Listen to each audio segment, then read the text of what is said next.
And I guess since you've seen some of the campaign already or the previous episodes, you already know all about our characters. And if there's more to know, I guess we'll find out soon. And I'm based here in Frankfurt in Germany, and I'm looking forward to what's going to happen today, and looking forward to getting to roll the dice with you, Angel. Thank you very much. Me too. I guess I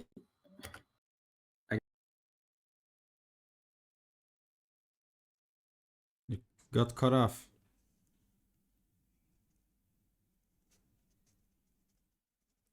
We lost him? Yeah. Emmy, if you can hear us, you're a little bit choppy. Well, very actually. Yeah. But it's actually a very kind of a... Oh, now it's... The previous frozen picture was good for Tinder, but this one is not. Okay, now I'm back. No, you're not. No, I'm not. Okay, bye.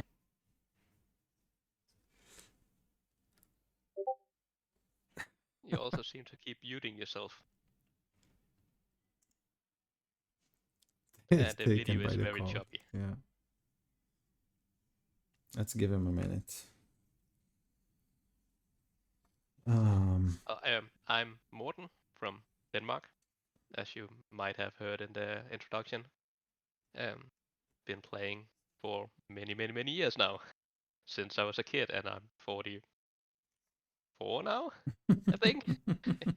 Age. I ran out of hands a while ago.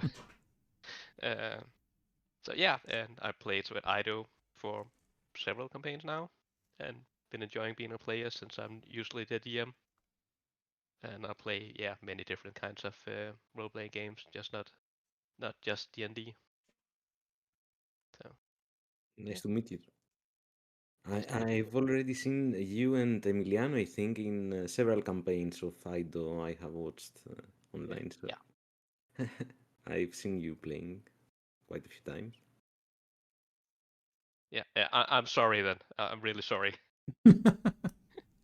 I apologize for everything I've done, and I'm about to do also. Oh yeah, well okay, that's okay. Yeah, I won't change.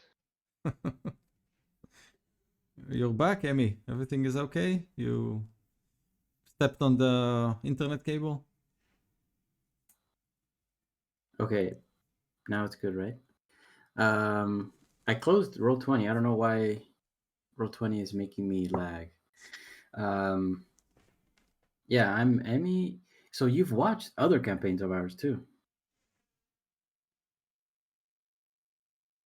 Yes, Curse of Strahd for sure, and some episodes from Storm King Thunder, if I recall correctly.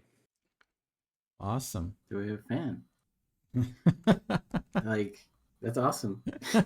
Actually, well, yeah, videos got me into the game, so that's how I started playing. That's awesome. Oh, that's awesome. Well, I've also watched like hundreds of hours of RPG play. Lately, I've been catching up on Critical Role, and I'm 30. I live in Spain.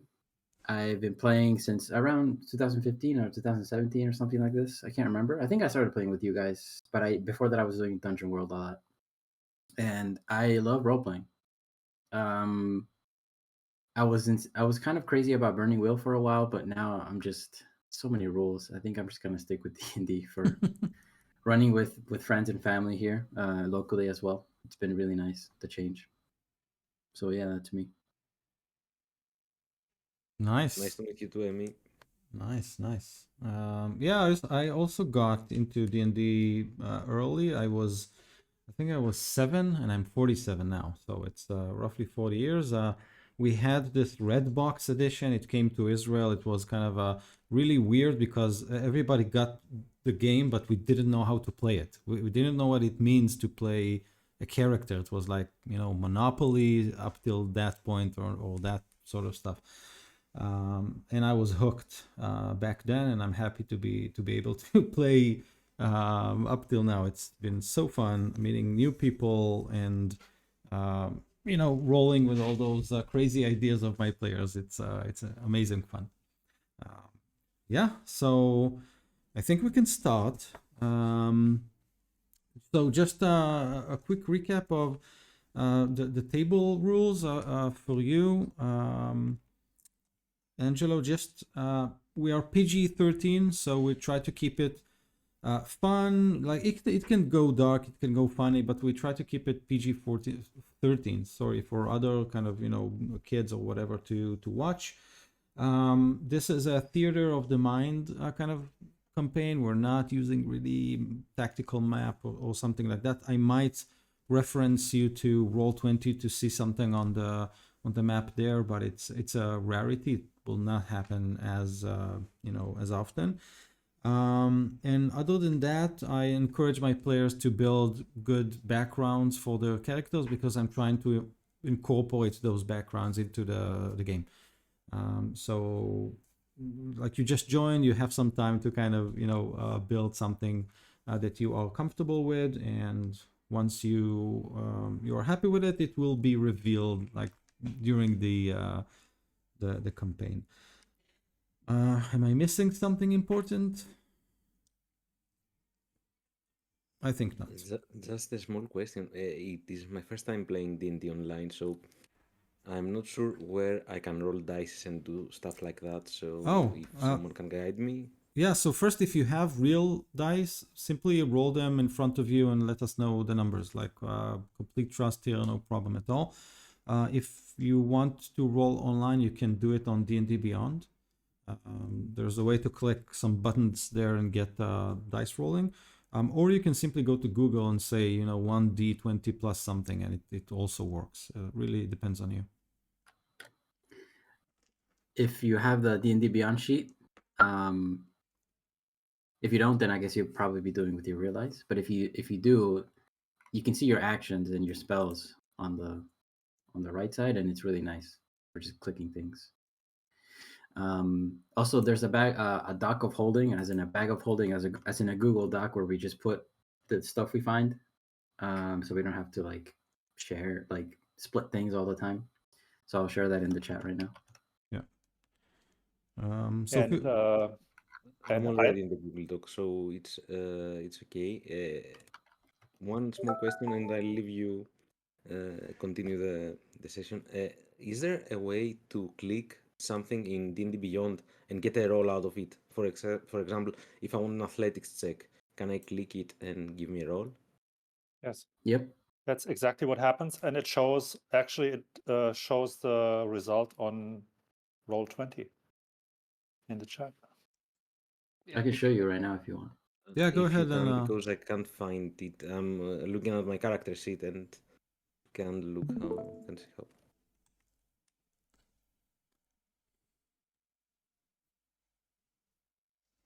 Okay, I'm looking at your screen, I guess. Yeah, he'll share his screen so you can quickly see how he does that.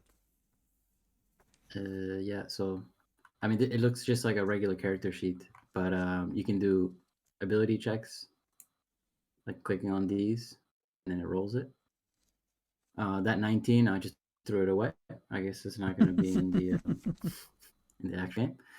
And you can click on the +3 on inside, for example, to roll my inside, which I have proficiency with, or here are the weapons I have. So longbow +5 to hit. So I click on the +5 and the hit, and then there's the damage next to it, and it knows if I roll a crit, so it doubles the damage when I click as well.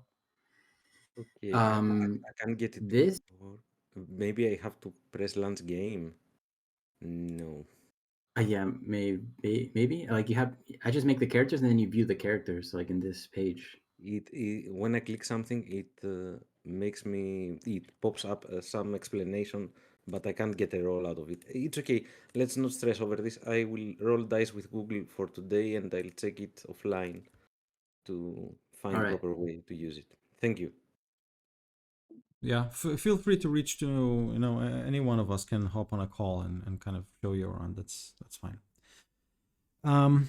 Okay, so I have a. yeah. I'm sorry, I have a to recap for last time, I have one more final question or remark, actually. Mm-hmm. You were so kind to offer us a chance to stock up a little bit on regular equipment. Correct.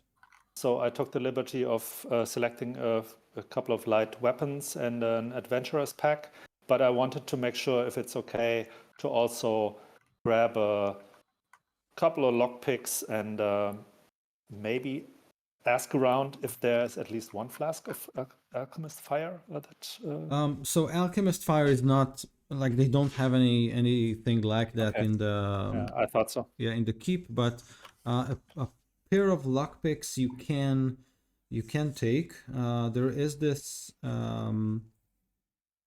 his name was, I'll find, like the trader. Yes, the merchant. The merchant, yeah. I'm trying to kind of find his name. I think it's Cephras, but I might be mistaken. He can lend you a kit, like a lockpick kit. Edwin, a herbalist and trader. Edwin, amazing. Great. Oh, why? Great. Thank you, Edwin. And maybe next time, you can also give me some alchemist fire. And also, I'm sorry to ask this again. I wrote down the names, but I left the notes at my other place. So the names of the wife and the daughters, do you still have them It's somewhere? Linen is the woman, and Ina is her daughter, and Cuth is her husband. And but there are two daughters, right? The older Yes, daughter, the second with the one wife, is Tana. Tana. Yeah. And that was the girl. Yeah, Mel Tana is in the talked keep, with is last at time. the keep. Yeah. Yes. Tana is at the keep, and Ina and Linen are with Strandor, still at the camp. So before we leave, Mal will wink again at Tana, point at the golden curls that she gave her one of. Awesome. So we stopped last time. I mean, first, yeah, Emmy, if it's your keyboard, then it's mute time. So in the last session, you were all barricaded in Greenest's only inn when a dragon tore the roof and was about to hurl its deadly fire or lightning or whatever it was, and kind of kill you all. But then it spotted a Lyathrone and decided to take off, vanish, basically saying to his minions, all the kobolds around, kind of, get this guy, you have to get him into the camp, and this has to be reported. And then the dragon departed. You decided to exploit the confusion, and you escaped the inn via the sewer system, which was a very harrowing experience to all of you, but you made it.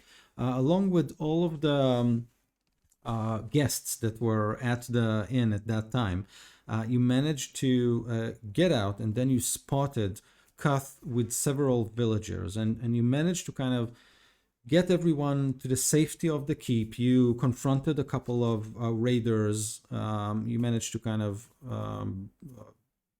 avoid them or kill them, and actually that was the point in which I think Eliath killed one of them, kind of cold-blooded, which made all the people around you to kind of, what's going on. This is not how we do things around here in Greenest. At the keep, you met Nighthill. He is the commander of the keep. He's kind of looks a little bit roughed out, wounded, but an elderly man who seems to be in charge, and he's helping a lot of the refugees, all the people who live in Greenest and their houses were attacked or under fire or whatever. He poured them into the keep, and they try to heal them, hand out food, and defend the keep against all the raiders that were still roaming around in Greenest. You also met a dwarf named Escobart, and they were basically arranging the militia to kind of defend the keep.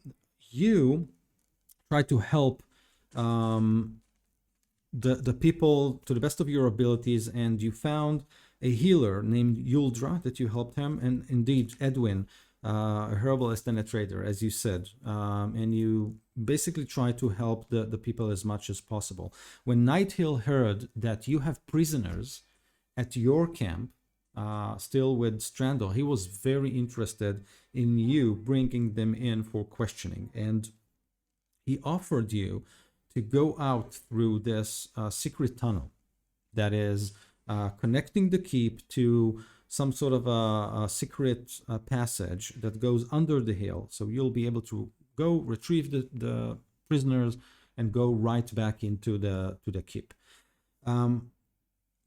As you are standing in the entrance to the tunnel, basically Nighthill said, "Hey, I'll even send someone with you."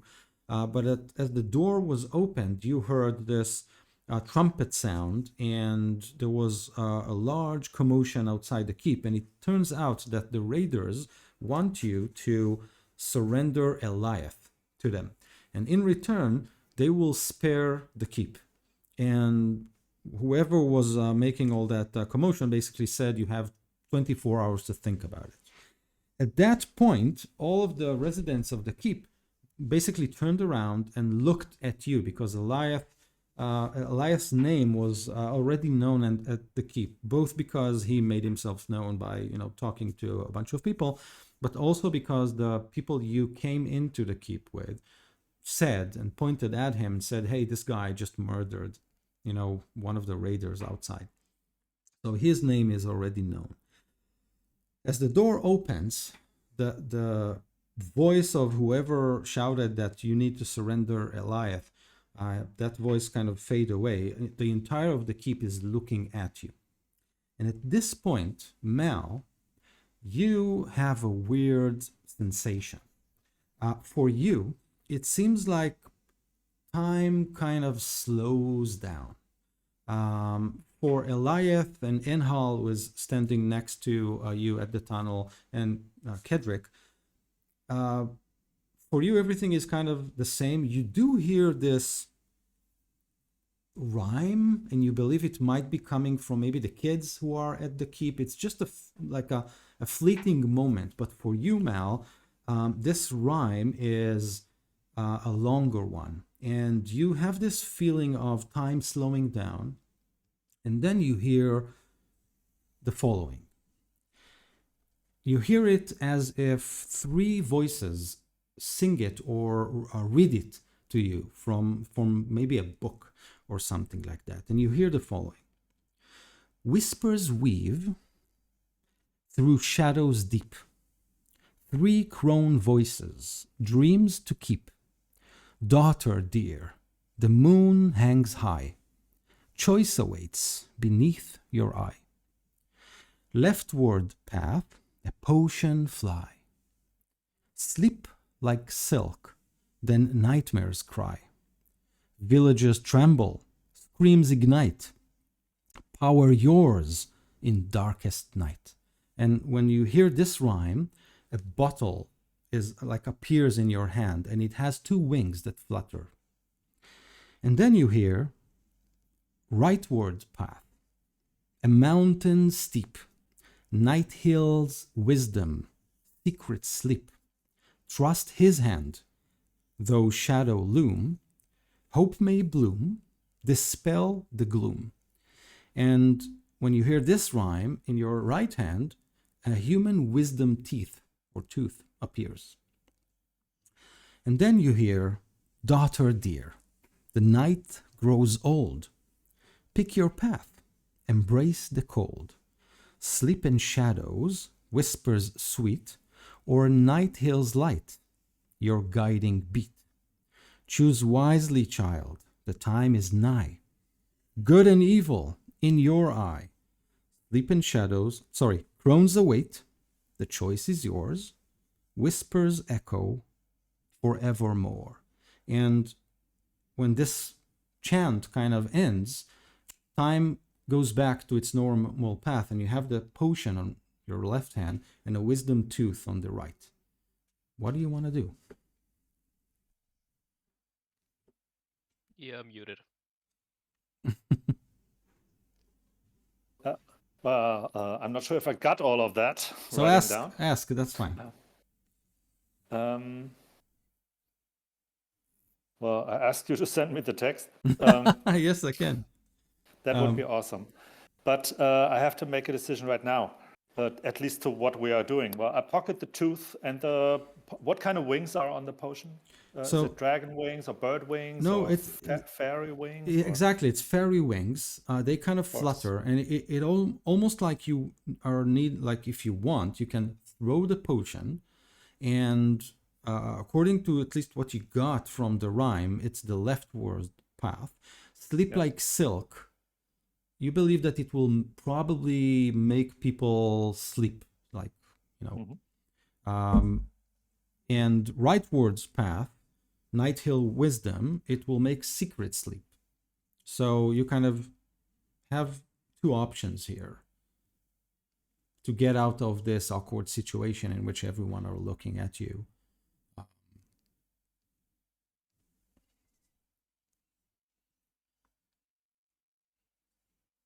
If you want, I can send the text to Discord so you can all kind of look at it and try to figure out. You want that? Sure. Okay, what was it? Make people sleep or make secrets sleep? Secrets slip, I think. Secrets So slip? So they'll come out. Yeah. And you tell all your secrets. Yes. Okay. So I've sent it in our channel. So take the time, read it, and let me know what you want to do. And this is awesome, Ido. I love this. Secrets sleep. Nighthill's wisdom, secrets sleep.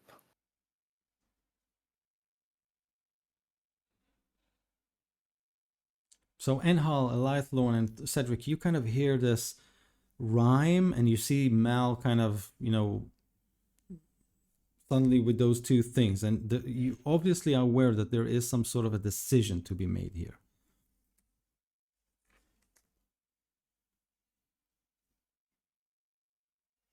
Okay. Well, since I would say leftward, nightmares, trampling villagers, igniting screams, doesn't really sound so cheerful. Rightwood, wisdom, sleeping secrets, rust through shadows, loom, hope may bloom, dispel the gloom. Well, it sounds at least a little bit more hopeful than trembling villages and screams. But it also says Obviously- right a mountain steep, so it's a difficult path. Maybe. Yeah. Power yours. That sounds nice. Yeah. Embrace the cold. Do I see? Did I get a chance to? I guess I was probably stunned, but did I get a chance to see what items Mel had in her hands? You see some sort of a blur because she pockets them really fast, but it seems like something with wings on the left side. Yeah, and she says, "Look, I got a potion with wings," while she puts her other hand in her pocket. That's I wanted to see the other thing. Can I? I don't think I'm probably a bit stunned right now. I don't know if I could try to identify the potion. Does it bring anything to mind when I see it? No, not like it's difficult to kind of, ascertain exactly what it is by just looking at it. While they are figuring that out, I would like to turn to like the people in the keep here that follow us into the tunnel here. I forget what the steward was called, and the others that was down here. I think there were more than one. Yeah, Night Hill is at the door. He was the one opening, holding it for you, while Escobar, the dwarf, opened it with his, many keyed chain. Yeah. So these two, there is this young, man with some armor on, standing next to you, because Night Hill did say that he will send some of his people with you. This is Enhal, but you still didn't, make the introduction. And it seems like a lot of people in the keep are looking at you, but in a way that is not promising, because, imagine it this way. The door was opened, and then the army outside asked for a Elythlorn to be handed over to them. So the people in the keep are like, should we attack them? Should we let them go? Like, what's going on? And Mal can make a decision to And while they're doing that decision, I would like to speak to Night Hill and the crowd.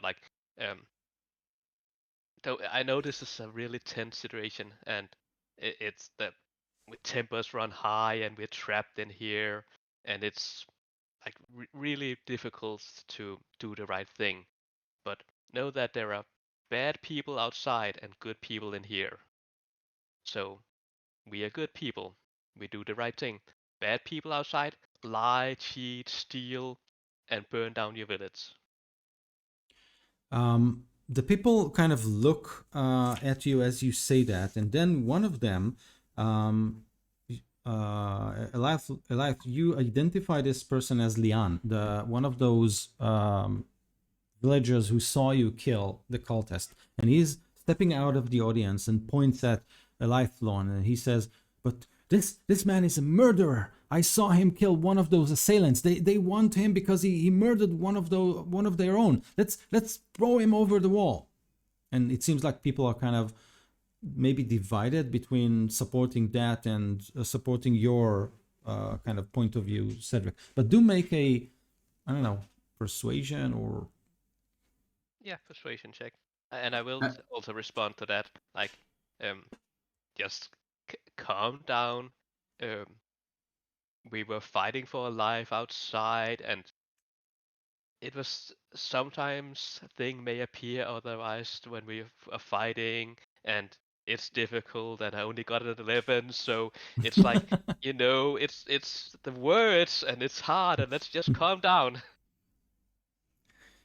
Some of the people like Edwin kind of stands up and say, people, please listen to Cedric. Like, they helped us. They stayed with us. It's all good. And Leon, no, I saw him kill that man in cold blood. This is his dealing with the cult. This should end. Like, let's give him away and they'll leave us. I'm backing away from the entrance of the tunnel, mm-hmm. just to be like, I'm not leaving. And I say, I've never dealt with that cult. That cult ruined my life. And Hal, you wanted to say something? Yes, I have to say that those people are our only chance of survival in this case, and the cult has done many bad things over the years. So let's be more forgiving to them and give them the benefit of doubt that they are not cold-blood murderous guys. Okay, so you have the warrior next to the door, kind of stepping up and defending you. Mal, have you reached a decision? Yes, I will choose because the leftward path mentions the nightmares, which, if I remember correctly, were pretty terrible. So she will choose rightwards. Okay, so when the crowd around you kind of heats up, so some of them defend your actions and want you to be let out through the tunnel. Some of them are shouting, "No, this has to be stopped. We have to trial them." And then Leon is pushing the direction of, "Let's throw him over the wall and let the cultists deal with him." Mal, you concentrate and you hold, your left hand and your right hand, whatever you got, and you concentrate really hard, and then a decision is made. You feel the tooth vanishes, and the bottle kind of cracks in your hand, and then as soon as the tooth vanishes, you hear a shout. This is Night Hill. He steps up and says, "Enough! We will trust them. We will trust them." And then he looks back at you, all four of you, and he looks at you, Angel, as the one he expects to, keep that, make sure that this happens, whatever he's about to say. And he says, "We will trust them. They will leave through the tunnel, and they will come back with prisoners. Once we learn what this is all about, we will make a decision." And then he looks at you, Eliath, and says, "You are innocent until proven guilty. This is how we do things here." And then he looks at the crowd and they all quiet down.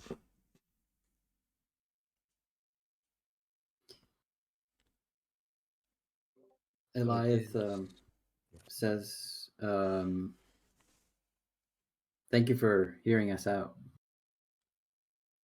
I'm not a soldier, but I do understand the importance of due process, and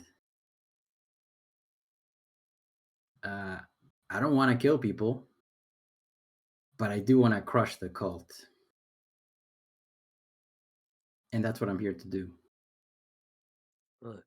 And Hal taps on his shoulder and says, "Well, we'll assist you in that, but let's not waste any more time fighting what's right or wrong right now.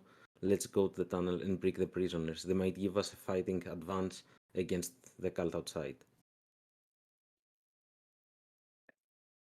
I guess I'll see you later then. See ya. And Mal kind of, Bye, Tanner. I'll bring back your sister. you all leave through the tunnel, and Enhal, as soon as you kind of turn and go into that, the Nighthill kind of claps you on the shoulder and whispers at your ear, "Just take good care of them, lad. Don't make me look like a fool if they vanish, right?" And he kind of winks at you. I wink back. Good. The tunnel is closed, and you walk through a very narrow kind of walkway that goes down and down and down and becomes more damp and more kind of cluttered with all kind of boxes and crates. A lot of things that were put here for storage and no one really kind of, cleaned up. At the end of the tunnel, there is another door, a heavy one, made of wood. And I think Cedric got the key from Escobert, the dwarf. Kind of unlock it. And you find yourself in a crawlway. So you basically have to go onto like all your fours and crawl. Not a short distance. At the end of it, you see a small hatch, unguarded, that seems to be blocked by some bushes or something like that. You walk, you believe, something like 150 feet or so in this way. And I make sure to lock the door behind us. Okay, done.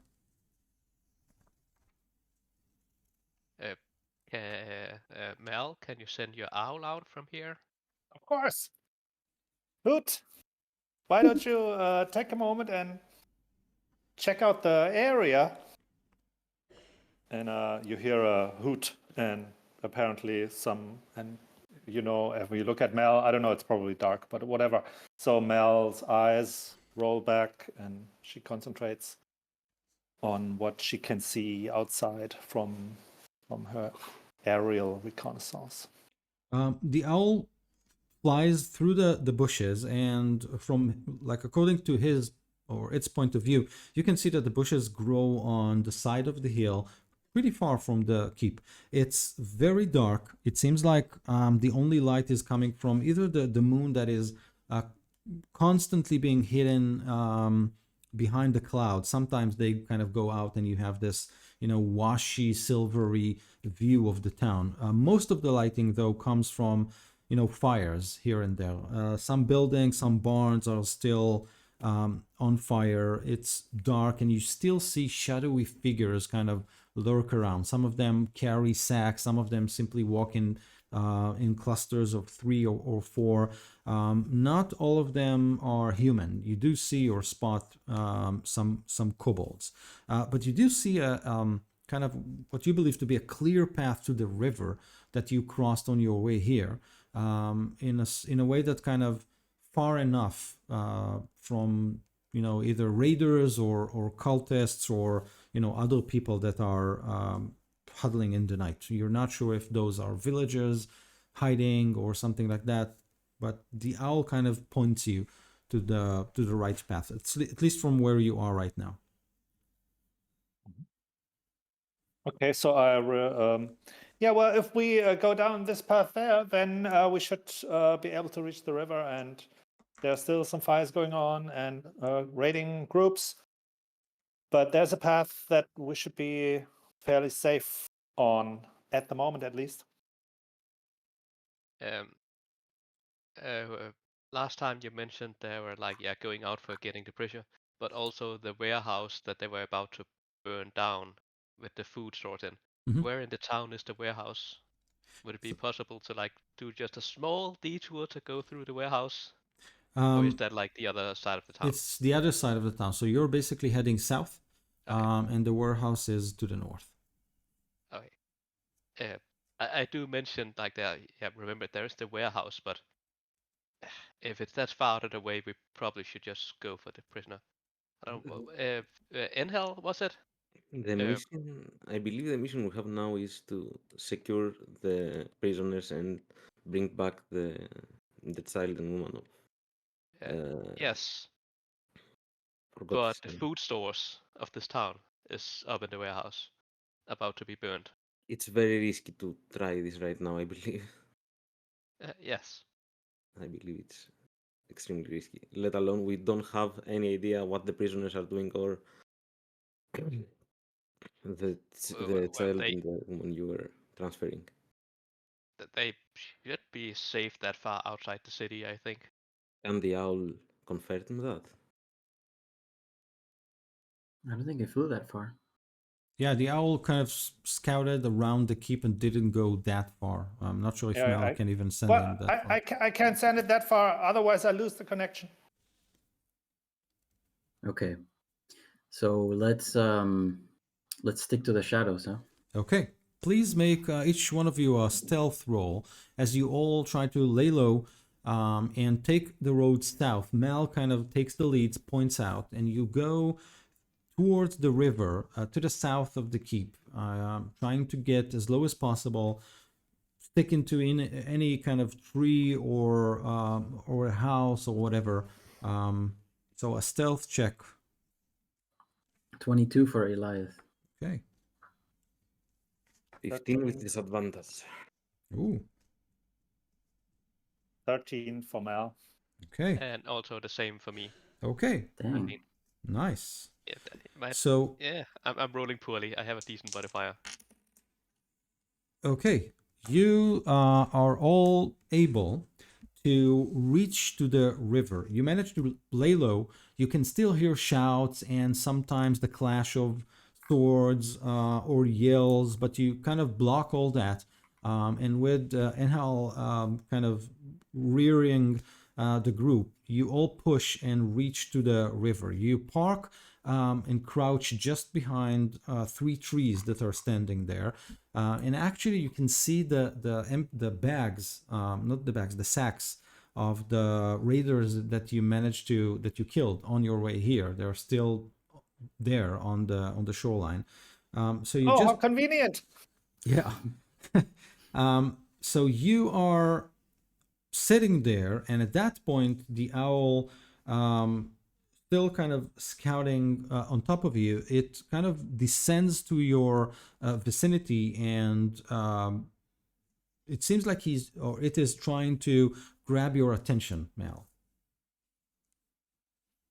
So I will reconnect and okay, Hoot, show me. It flies not very far. It crosses the river and goes around to one of the houses that you like, the first house that makes the front row of the town. It's a dark. You don't see anyone in there. You believe that this is actually the house that those raiders came from after they picked everything that was in it and put it in the sacks. It seems like there is an overturned wagon there. There is this logo on top of it. It's called, like, from what you can see or read, it says Open Road Consortium, whatever that may be. There are a few sacks spilled from this wagon, and it seems like there are 3 people trying to kind of turn back the wagon, while 4 armed people are there around them, kicking them, shouting at them, threatening them with swords. And the owl kind of probably wanted to make sure that you're not stepping into this scene if you don't want to. So you can either go straight and meet them, or you can walk around and ignore all that and continue to your path. So what was written on the wagon again? Open Road Consortium. Does it tell us anything? Make a history check.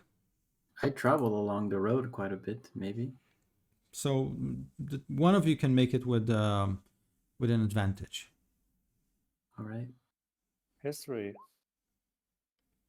Okay, good. 18. 25. Okay. Okay. Natural 20 without advantage. Awesome. So you kind of huddle as Mal kind of explain what she sees, and between the three of you, you're pretty sure that this is a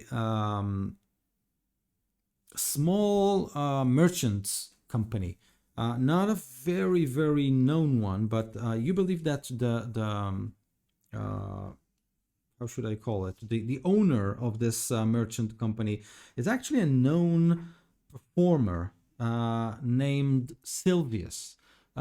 He's a halfling, and he's known for performing all kinds of acts as he comes into towns, etc.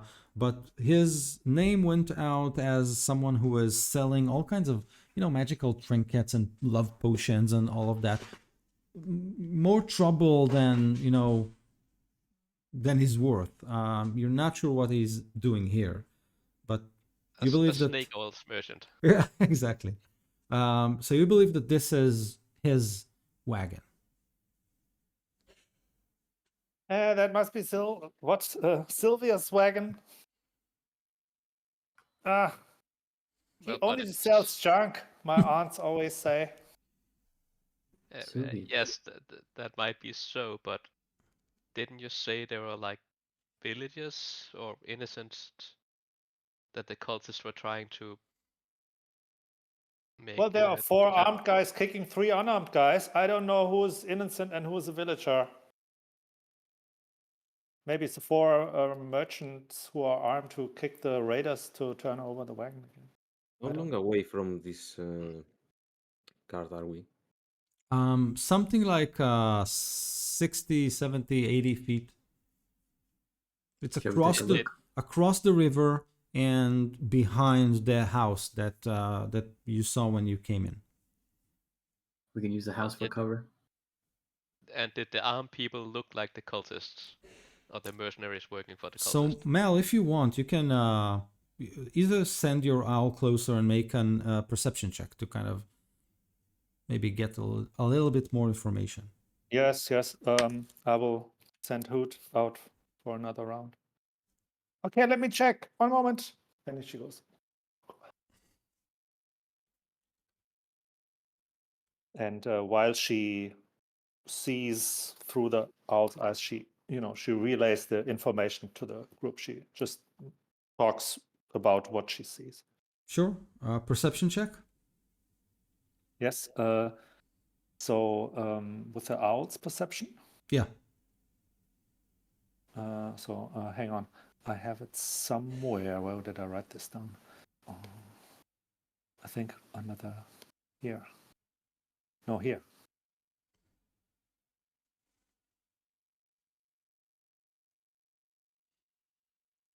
I'm not so sure. Well, let me roll a raw 20, and then we will see at all if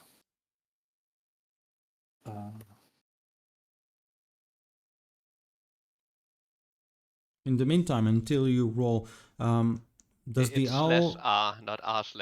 damn. does the Thank owl you. understand, like it can relay also audio, right? I mean, you can hear through its ears, right? Yes, I Okay. use the senses. Okay. But the owl is with the that was a 9, but I think the owl has perception advantage. I think it also have advantage, yeah. So it has advantage on perception, on hearing, or sight. Amazing. Roll and it is again. on +3, so I will roll once more, and it is a +3. Ah, damn. Sorry. Typing is so hard. 14 + 3, 17. Okay, you pick up a couple of things. First, it seems like the four-armed men, at least according to how they are dressed, it's like a patchwork of armor and like inconsistent swords, etc. You believe that these are the raiders, and one of them kicks a halfling and shouts, "Nightscale will hear about this. You sabotaged the wagon. I saw it."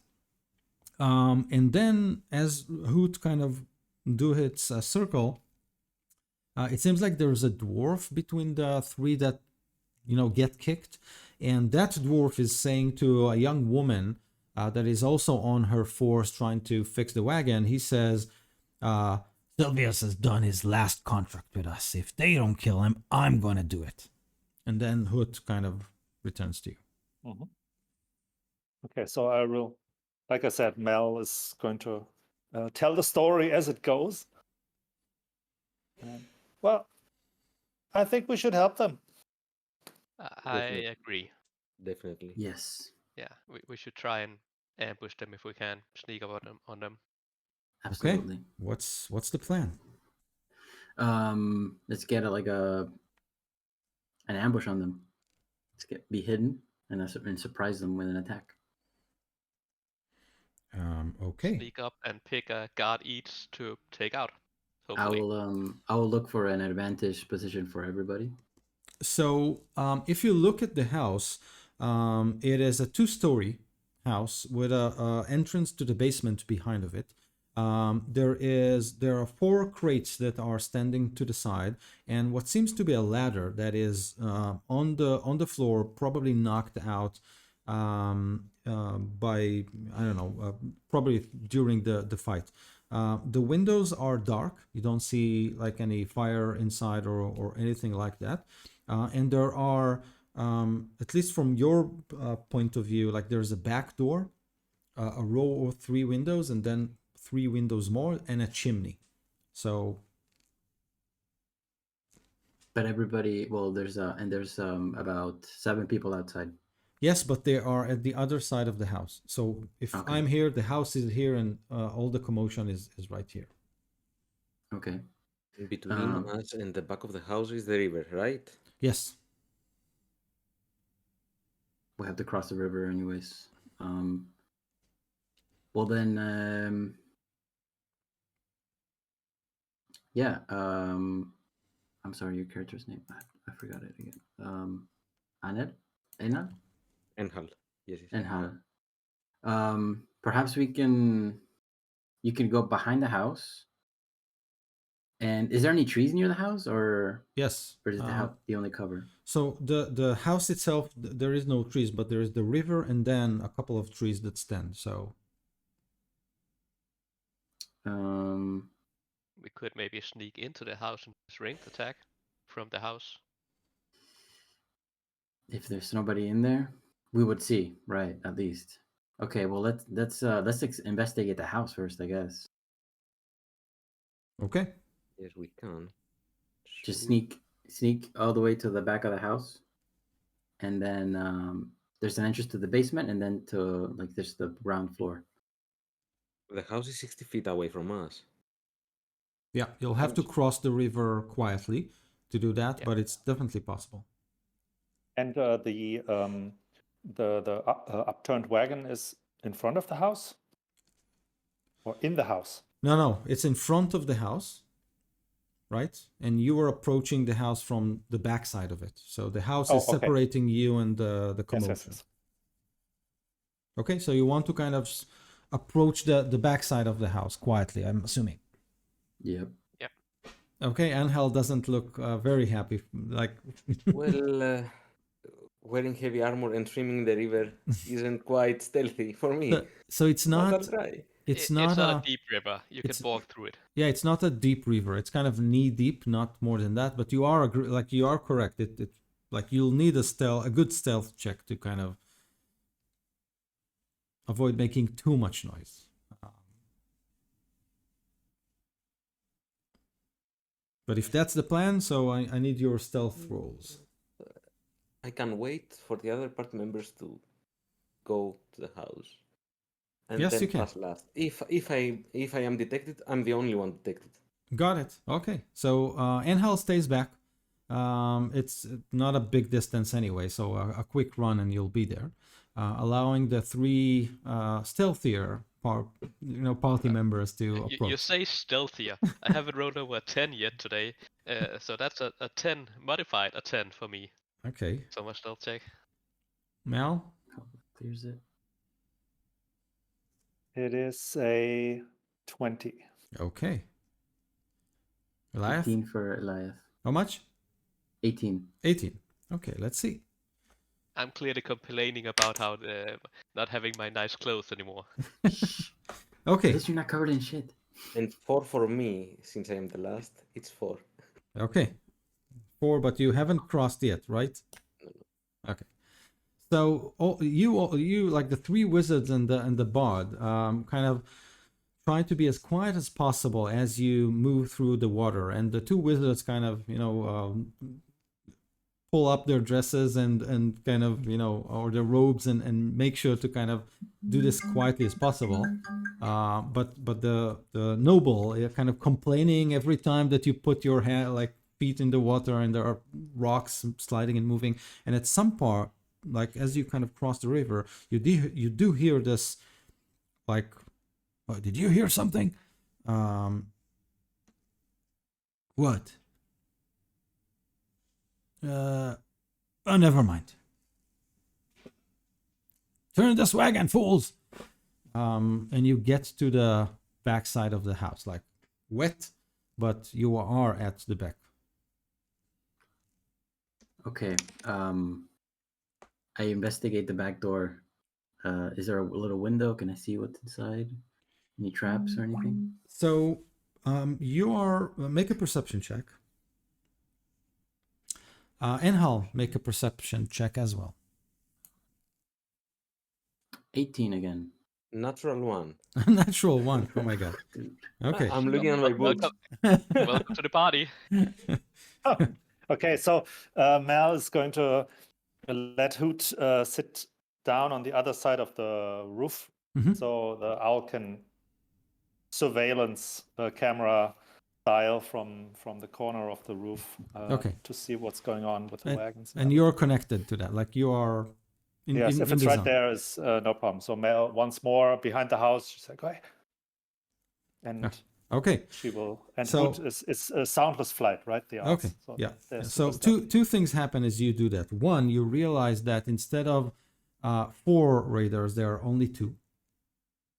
And Eliath, as you kind of look at the into the house is definitely empty, but now you can see on the other side of the house, the ladder that was thrown on the floor is now laid on the other wall, and you see like the feet of someone kind of silently climbing it.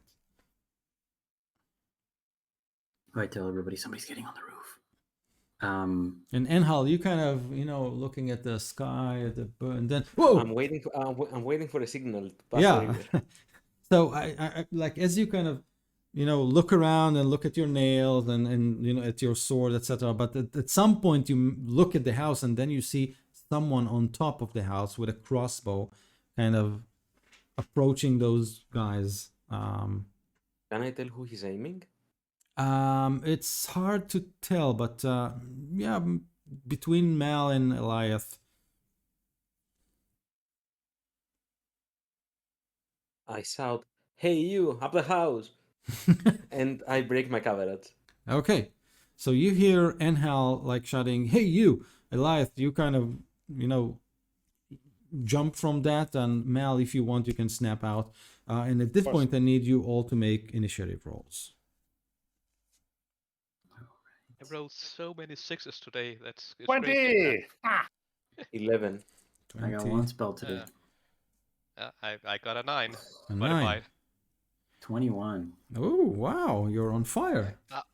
I'll just hang out in the background and do nothing then, and let you guys handle this. You got this. Yeah, Okay. right.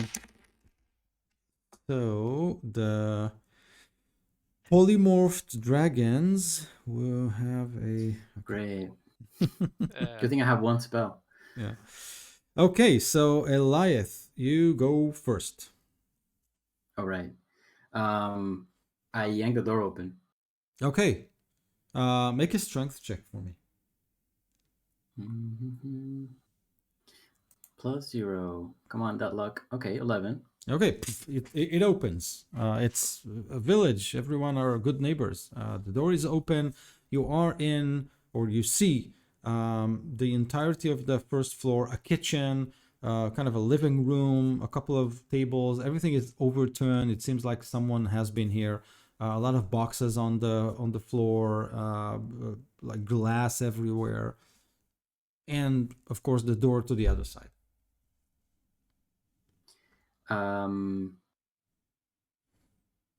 Okay, then I stick my head out. Do I see a guy with a crossbow coming Exactly. out? Yes. Well, then he is met up with a stone in the face as I sling at him. Okay.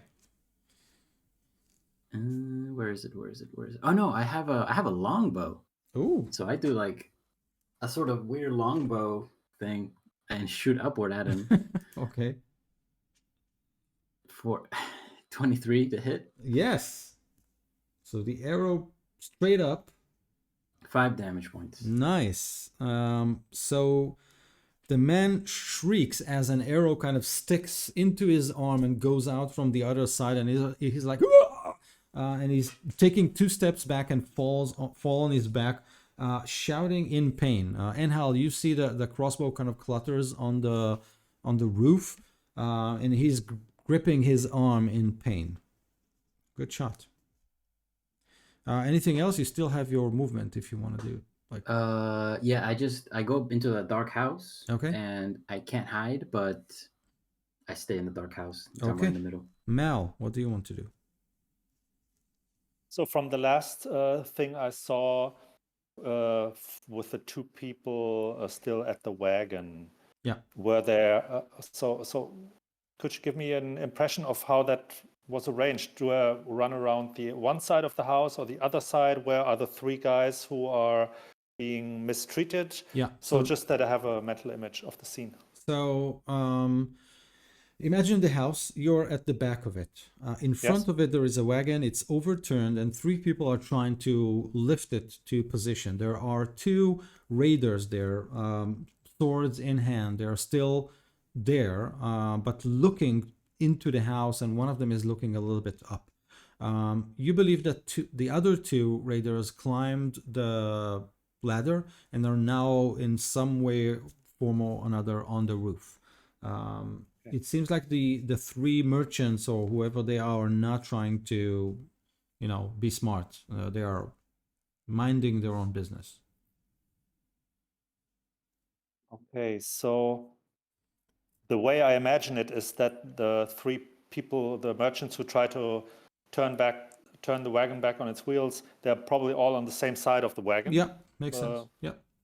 And so the other 2, maybe now that there's some alert, stand somehow not directly with them, but have probably taken a step away. Makes sense. So I will try to dash around the corner and cast a sleep spell that affects only the 2 raiders. Oh, nice.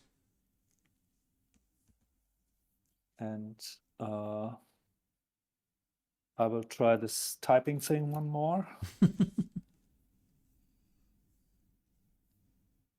28 hit points worth. Okay. That's pretty good. So the 2 kind of, wiggle in their spots and then fall on their knees and on their faces, snoring. Okay. And then if I still have I did my movement, I did my casting. So I wave to the merchants, hey, over here. And I invite them to come over to the corner of the house to, press themselves against the wall, like I'm showing them how to make sure that they have some cover at least. Makes sense. The two people on the roof, one of them, you can hear him being dragged, and there is some voices there and commotion, and one shouts to the other, they're all in the house, burn the house. And you can hear like a bag being thrown into the chimney. Eliath, as the bag kind of falls into the kitchen chimneys, you can hear this thump, and then a big explosion, as if someone detonated a small bomb or something like that. I need you to make a dexterity saving throw.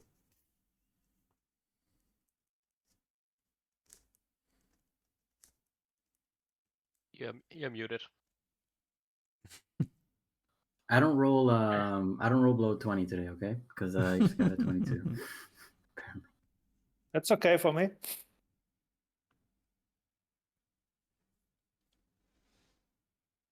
Now that I said that, obviously I'm not, but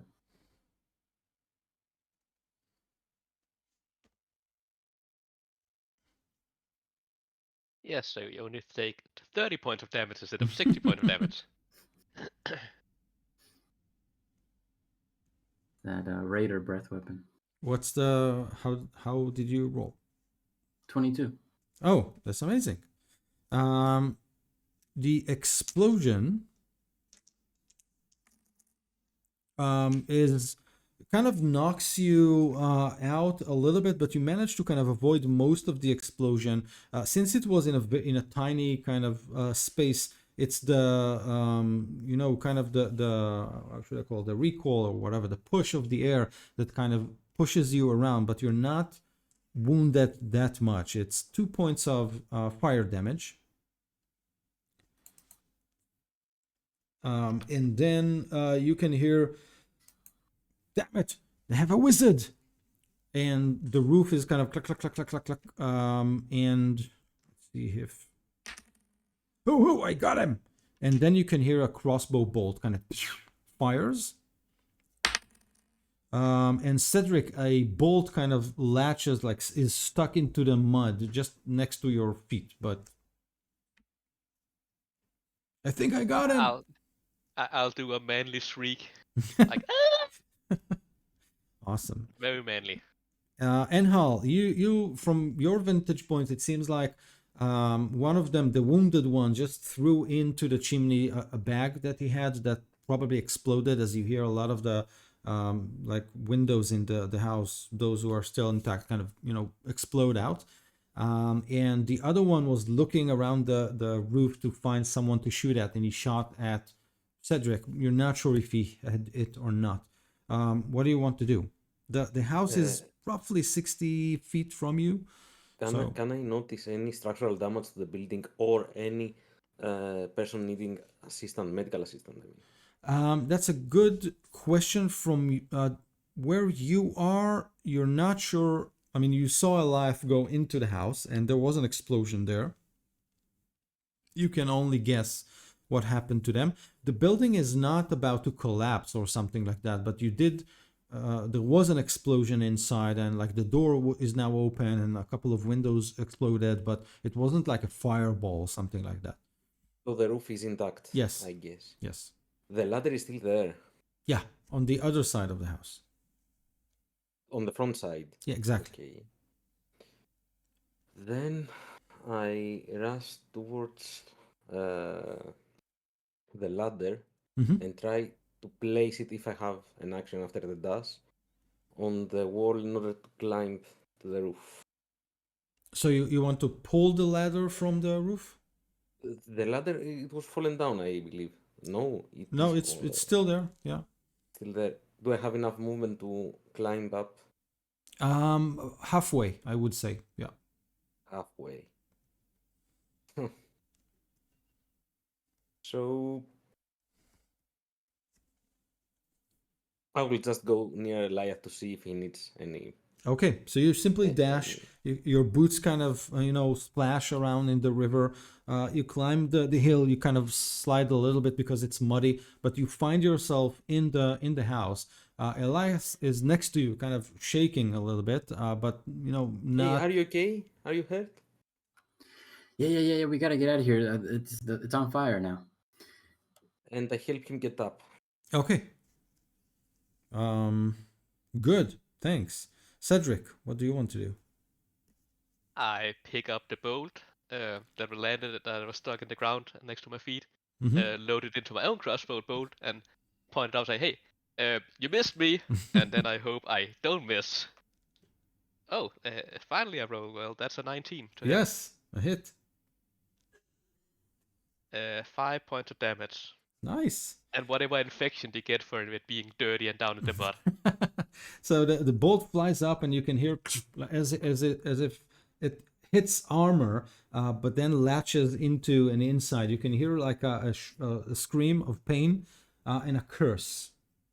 Yeah, and then I'll move to like the trees, so I have some cover. Okay, that makes sense. But we'll stay outside and we're able to shoot again next round. Yes, Eliath, what do you want to do?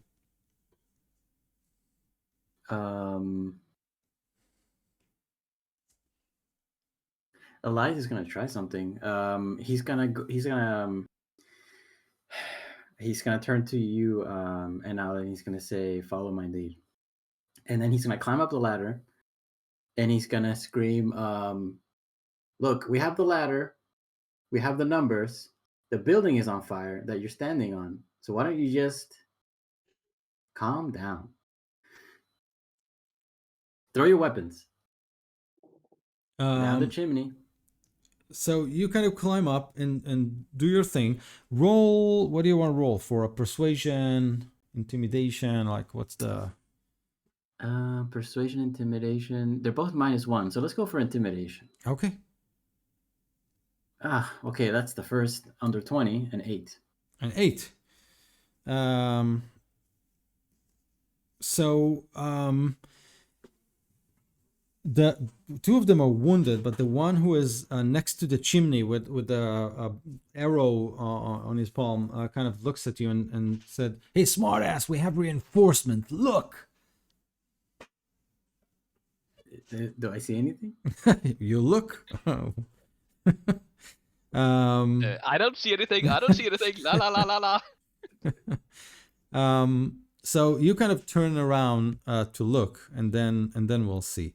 Anything else you want to do? Technically, you still have a spell or whatever. You want to look and make a perception check? Yeah, I'll look. Damn it. 14. Okay, you turn around and kind of squint, kind of see what's going on, and there's nothing, but you do hear his footsteps like tick, tick, tick, tick, tick, running on the I let go of my hand, so I slide down the ladder. Okay, that makes sense. Make a dexterity saving throw. Let's a dexterity check, not a saving throw, just to see if you manage to kind of. Can I catch him as a reaction if he fails? No problem. 18. Awesome. So you kind of find yourself down with Enhal waiting with his hands kind of stretched to catch you. It's okay. They're lying. Get into cover, and I get it back into the house. That's probably smoking now, I guess. Yes. Mal, what do you want to do? Okay, so Mal is going to take down the ladder. Okay. And like physically, or with a yes. a firebolt, or just kick it? No. With well, it's the ladder's just leaning against the roof, right? Yes. So with a little bit of leverage, it should be a child's play to just tip it. Exactly. So she just use a mage hand to tip the ladder. Okay. So she doesn't have to leave her cover.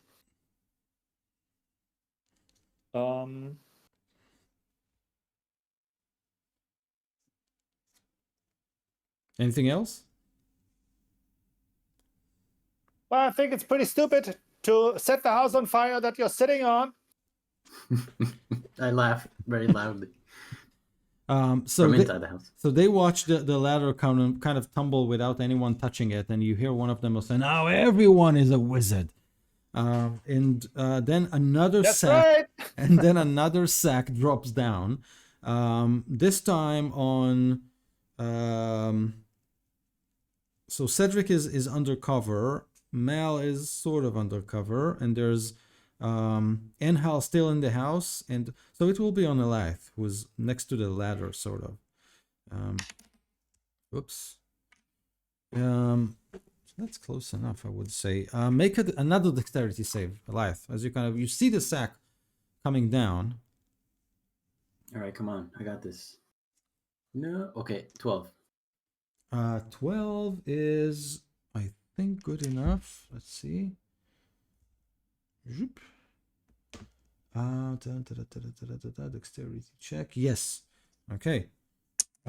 So you take the half of 4, which is 2 again. So 2 fire damage. Ouch. As it explodes, and shrapnel kind of, are stuck in the walls, and the wall burst into fire as well. Let's see. The other one is going to kind of squirm in pain and go to the to where the wagon is, and you can hear him kind of shout, "Damn! They're 2 of them are asleep, fools!" And he. Sorry, but weren't they both up on the roof? Yeah, we have 2 on the roof, right? And he is like, one of them just threw a sack, and the other one is going to the edge of the roof, looking down. Oh, the edge. I thought he was down by the wagon. No. Okay. Remind me how do you wake up someone from sleep? You just need to damage him or something like that, right? Yeah, you just need to do lethal damage to him, and he goes straight from sleep to death. Yeah, permanent sleep. I believe damage or water. Or a kick, but it's harder if you're not next to them. Yeah, I know. No, he will actually try to shoot at take or slap the sleeper awake, or until he takes damage. Yeah, so he will try to shoot him non-lethally. Crit. Yeah, exactly. Shoot. Yeah. Oops. Oh, it's a 1. He misses. So you can see him pointing, and it kind of flies and sticks next to the halfling's feet, and the halfling kind of looks up, shocked, and then looks at you. You can't even shoot a corpse. At whom? Just, it looks at whom? Just throw yourself off the house. So it looks at the 3 of you. Cedric, you're in the forest, but basically kind of Enhal, Eliath, and Mal. It kind of looks at you, expecting what to do. They're starting to kill each other, so let's just wait. No, get into cover. And then he get kind into of cover. He's sliding behind the wagon. Okay, so that was Mal, and they did their thing. Back to Enhal. Okay, so we definitely need to take care of the sleeping guys before they wake up, since they're trying. So, can I see them? Yes, from within the house. Yes, you just need to either look through the window or open the door, and you're out. So. Okay, so I point to Eliath that we should go out the house definitely, because there's another incoming bomb. And I exit the house from the side the sleeping buddies are, the sleeping cultists or whatever they are, and I land an attack on one of them. Okay. It's an automatic crit, I think, something like that, no? Yeah. Automatic crit, so I roll damage. And it is... And you roll double the dice on a crit. Okay, it's automatic crit. 8 plus 6 plus 3, 17 damage. So you see, Enhal, you want to describe how you waste that poor guy? Yes. I take my longsword out and I just cut his head. Okay. I guess. Okay. Fast and painlessly. Yeah. Yeah, just like Elias did with the other guy. Yeah. They're complaining about me, and this guy's just chopping people while they're sleeping. Yeah, that's why they sent him with us, so that he can do it. I'm not gonna try to persuade anybody anymore. I'm killing everybody now. Cedric, what do you want to do? Cedric flees the scene, killing everybody. Oh no! You charge and then hear him. Yes, a small percentage of the blood goes up to Cedric and just stays here. Cedric, what do you want to do? Good. Can I see the guy who drops the bomb, the stack with the explosives in? Yeah, he's Someone basically leaning on the chimney to kind of throw it in. So yeah. Does he have another sack that I could maybe target? Yeah. I would like to try to target that. Go for it. If possible. And that's a 17. Yes. So roll your damage. Yes, that's 7 points of damage. Okay, so your arrow, it's an arrow or bolt or what? A bolt from bolt. a crossbow. So it kind of goes in, and that person like looks from the roof at you, and then everything explodes, and he like parts of flesh kind of flying from the rooftop. And then I say, I think I got one of them. We call it the midnight barbecue where I come from. Very elegantly. Very. Elias, it's your turn, unless Cedric wants to do more. No, I'm staying in cover in the forest. Okay. I run out of the house. I stomp out of the house angrily, and I go behind the cart, and then I pop out somewhere else and shoot the other guy up there. Okay. Boom. That's 18 to hit. Yes. And for 8 damage. Okay. So he kind of turns around and like attempted to run to his friend just before the sack exploded, and then he stood there shocked as he saw his friend disintegrate, and then your bolt kind of cross him side to side, and then he simply falls on the roof as the house starts to burn. At that point, the 3 merchants kind of emerge. A halfling, a dwarf, and a female human. So the three of you want to take care of the last guy, or how do you want to do it? So the dwarf and I'm Mel, by the way. The dwarf and the female, they're kind of looking at you, a little bit shocked, and the halfling is kind of already with a sack open and pulling all the loot inside. So, we are fine. This is all under control. Thank you very much for your help here, but we're good. Everything is fine. We'll handle him. It's fine. You must be Sylvius, right? Oh, a fan! Of course, a fan. I've heard so much about you. You're either interested in one of my lucky charms, as you see they work, or well, you're a bit too young for one of my love potions, but I'm not judging. I could sell them. I'm the one doing the selling. You can definitely buy one. Well, what about a little reward for saving your precious behind? Those my lucky charms at play. Of course. I make sure to tell everybody how generous you have been tonight. That would be great. And how your sorry behind needed the 4 of us to make sure that you're greedily shovel your loot back in your not loot. This is honestly earned merchandise. Well, it makes a great story. And Cedric here, he is a great storyteller himself, so I'm sure you will appreciate it. Yes, I'm already thinking of many great stories about the halfling who bravely hid under the wagon with his ass sticking out. He says, surprised as you may be, that's a very safe position to be in when houses go on fire. It's a standard procedure when, like the earthquake we had a couple of minutes. This is how you do stuff. You hide under some stable thing. Right, Grimstone. And he looks at the dwarf, who looks at him like this. Mel turns to the dwarf and says, so, you want to work for us now? Can I just kill him first? No. Be my guest.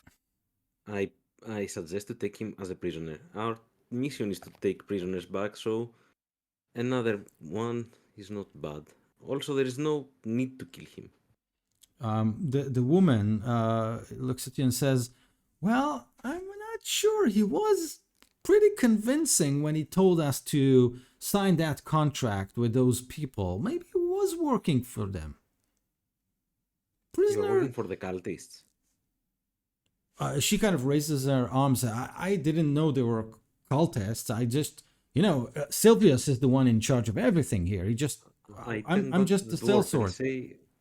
I turn back to the dwarf and ask, what kind of contract have you signed with these guys?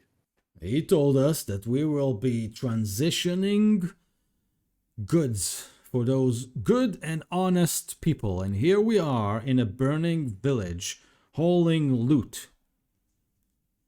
I think he should die. I think... And they're talking about the halfling, not the sleeping cultist. Okay. I do think we should keep that sleeping cultist alive and tie him up before he wakes up. I think we should tie up the halfling up. We should tie them up both, I say, and take them with us. Mr. Sylvius. You look around and you don't see him. I look very hard. Make a perception check.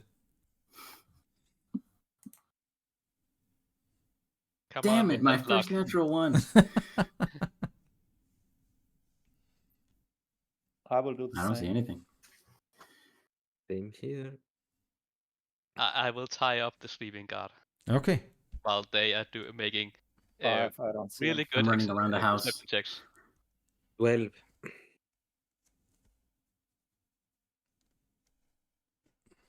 Sneaky bastard. He's gone. The dwarf is kind of getting red. Like, just gone. Hoot, do your thing. And Mel goes with her eyes back and stands out. Yeah, make an Reconnaissance. make a perception check with advantage. Okay.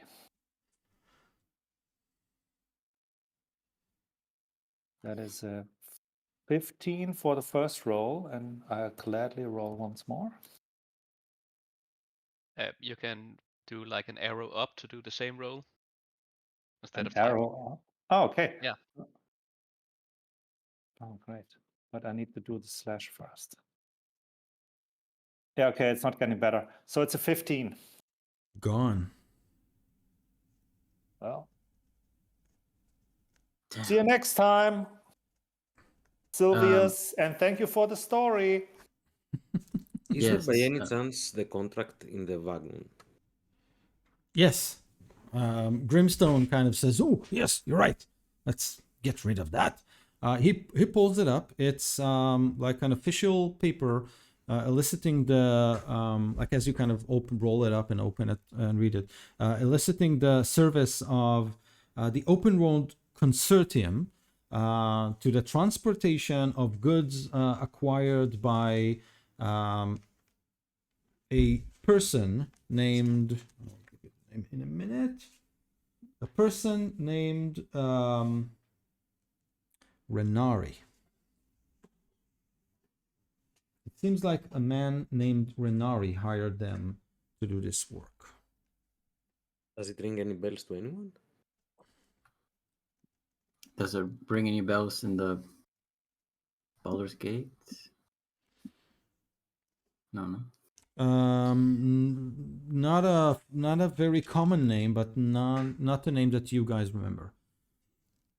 There is a map attached to this contract stating Greenest and some sort of an encampment to the southwest of Greenest. At least this is the destination to which those goods should be delivered. Okay, so Mr. Dwarf and Lady, what is she, a human? Yes, her name is Iris. So, Mr. Dwarf and Lady Iris, you're ready to work for us now? Are you paying? Well, paying with giving a statement that you regret your deeds for helping looting when you are judged after helping us. You see that the dwarf kind of mid sentence kind of go cross-eyed, like judged, and he kind of takes a step back. Well, I guess you helped raiding Greenest.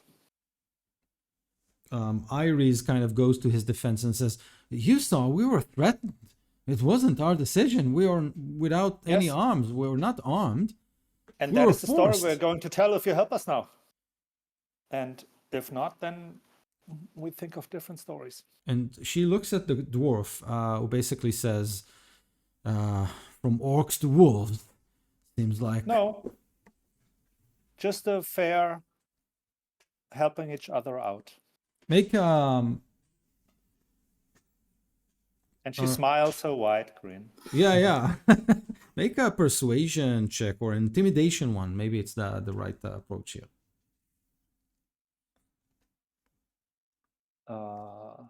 Yeah, well, same story. I stick with persuasion. 17. They look at each grins. other and look at you, and then the dwarf says, "Damn it. Okay. We'll go with you." You won't regret it. And he points at Enhal and says, like, "Just take note that we were not armed, under threat, and under contract." Duly noted. You are as innocent and as guilty as anyone who hasn't been interrogated yet, so I'm not noting anything yet. He at the beginning he's smiling, and then he's kind of and then Iris says, "This is legal talk. Don't pay attention. Like, we'll be fine." I guess he's not the sharper knife in the drawer. So, what are we Yeah. going to do with the wagon and the prisoner? I guess it's not very fun to carry the prisoner. Let's put him in the wagon and search the wagon to see if there is anything of use right now. So Well, Anything of shouldn't use in the keep. The shouldn't halfling is prisoner- going to come back when we are gone. And wouldn't the prisoner wake up like really soon anyway and just take the prisoner with us outside to pick up the other prisoners who are still hopefully there and then move inside? So We do have the other wagon prisoners we need to guard anyway. the wagon basically holds like a ton of loot from many houses around. There are, excuse me, a lot of valuable items there, but it's mostly either art or some coin or some jewelry, anything that you can find in a house and put that is of value and put in a sack or something like that. No food though. No food. No, this is definitely a raidings party wagon. We should probably just leave it here Yes. for now or take it somewhere and hide it nearby so we can recover it later. We shouldn't take the wagon or anything with us if we want to move stealthy. I agree. And this prisoner, we should take him to the keep now, because we're only like 200, 300 feet from the keep right now, right? Yeah, not very far. Yeah, sure, we could take him back and then go out again. Yeah, because going out to Greenest with him would be kind of a pain. Out of Okay. Greenest. Is the And I will- wagon, as it is the wagon able to function, or is it still turned over? Or It's still turned over, and it seems like one of the wheels kind of is ajar or something like that. It requires some fix. And if So we're it's not- going back, we could take some of the loot with us back into the keep. well, we can do that right now. Let's fix that wheel, huh? No, why let's not just do this. carry it? Let's We have to go let's across the river and everything. let's bring back the prisoner and save Yeah. and go out again and save the girls. Never I mind the agree loot. I Okay. agree with Marvel.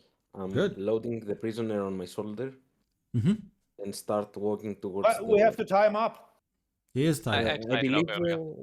he's already typed up. Yes. Awesome. So you start to move back through the river into the keep. I will grab at least some of the loot from the wagon just to take it back to the keep and give it back to the people. Okay. Oh, good idea. Mel will do the same. Okay. Make Sure, another bro, group stealth check for me. Enhal with a disadvantage because you're carrying an awake. I But have already disadvantage. okay. 20! I'm so stealthy. 17. Ah, nice. Natural one. Oh my god. I've rolled so many sixes today, so that's another 10 for my stunt roll. I think, Okay. yeah, +4. Okay. So 10. As a group, you still pass.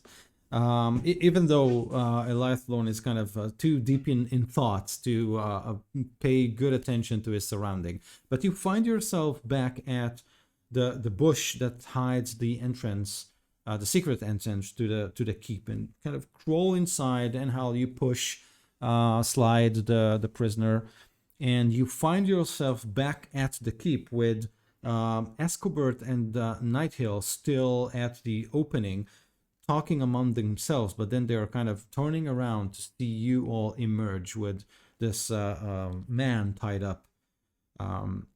Nighthill smiles. We found someone like right outside almost that was looting, and we recovered some of the loot and found a prisoner. We haven't been outside the town yet, so we haven't been over to your wife. If I see I forgot what the husband's name was. So we have just so that's clear, like right away. So Kuth kind of, he was really looking forward to see you all come in with his wife and daughter, but he kind of understands.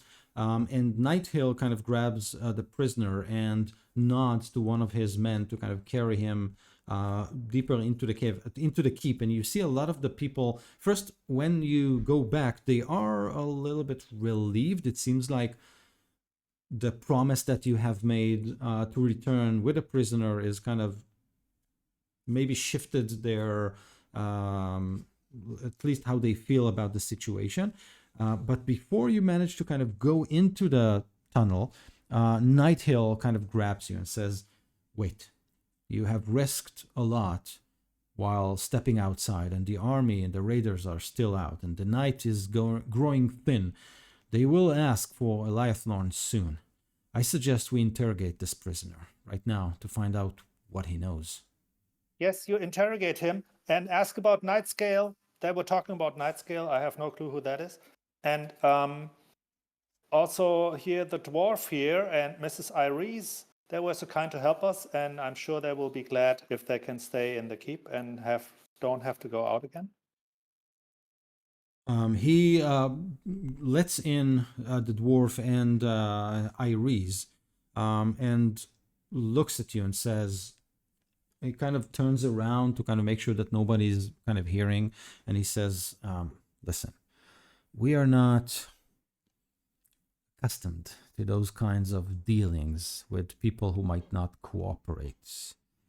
Seems like you have, and he looks at the Lithlorn kind of with the side of his eye, you have the right skills or mindset to those kind of things. Can you help us interrogate him? I promised to bring back the girl. He looks kind of to the sky and says, the dawn will be here soon. I'm afraid that if we won't do that now, we will have a problem in the morning. I will not press you. If you choose to go out and fetch the others, I will support you in that. But the interrogation is really easy. All you have to do is put nails under his toenails. That's not the way. He obviously work here. pales. Like the blood kind of drops like from his face, and he's like, Just don't do all 10 at the same time. I can, if to calm everybody down, I'm willing to stay at the keep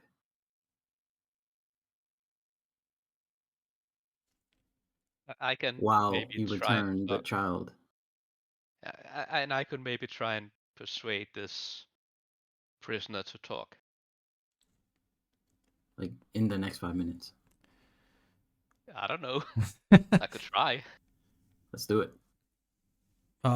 Enhal, can you please accompany them to make sure that I would like to interrogate the prisoner with the other interrogator, for sure. yes, please. I will make sure that we have guards at the wall, and we will alert you if something happens that needs quick attention. But if you can hurry up and interrogate the prisoner, just any information that you glean might help us in the coming attack against them. Maybe a sliver of information as to why they are doing this. Everything that might be used to kind of avert this disaster that is about to hit us. Thank you. And he shows you to the room. And how you know that it's basically the basement. It's not a real basement. It's simply a room with no windows. It was a storage room. There's a table, an oil lamp, 2 chairs. On one of them, this poor person sits, and basically the 4 of you in the room. You and Hal as the give him a little non-lethal slap to no, wake up. Yeah, he's awake, and he looks at you, wide-eyed, obviously disoriented because he just fell asleep and then woke up in a keep, tied up. And I tell him there are many ways that this can go. The easier one is just tell us what we want, and he will leave. And I ask him why do they want a Leviathan? He looks at that guy waving and says, "Never met this guy. I don't know what you want." Do I believe him? Make an insight check. 19 plus 1, 20. Modified. He seems to be telling the truth about the Lithlorn. Okay.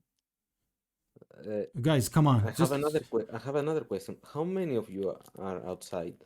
He looks kind of I don't know, maybe 100. A lot of us.